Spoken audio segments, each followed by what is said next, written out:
মধু মাসে আপনারা যেমন বাংলাদেশে বসে মধুর মধুর দেশি ফল খাচ্ছেন, আমরাও ঠিক তেমনি আমেরিকাতে বসে দেশি ফলের পাশাপাশি বিদেশি ফলও খেতে পারছি।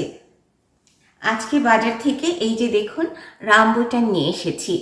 আমরা যখন ছোট ছিলাম তখন রামবুটান আমরা কখনোই দেখিনি। এখন কিছু কিছু এলাকায় রামবুটানের চাষ হচ্ছে। আজকে আমি আপনাদেরকে রামবুটান দেখাচ্ছি। যারা দেখেছেন তারা তো দেখেছেন, আর যারা দেখেননি তারা এই যে দেখুন, এটা হচ্ছে রামবুটান।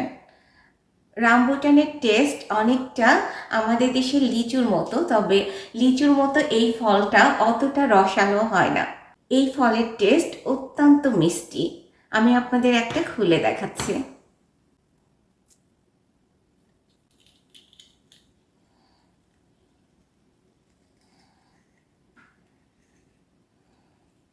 এই যে দেখুন বন্ধুরা, এই যে দেখুন রসগোল্লা, ওয়াও!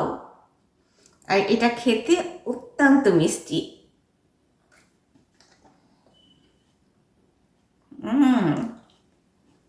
অনেক মিষ্টি, লিচুর চাইতেও অনেক বেশি মিষ্টি। তবে লিচুর মতো অতটা রসালো না, এটা একটু কম রসালো, তবে খেতে অনেক মজা।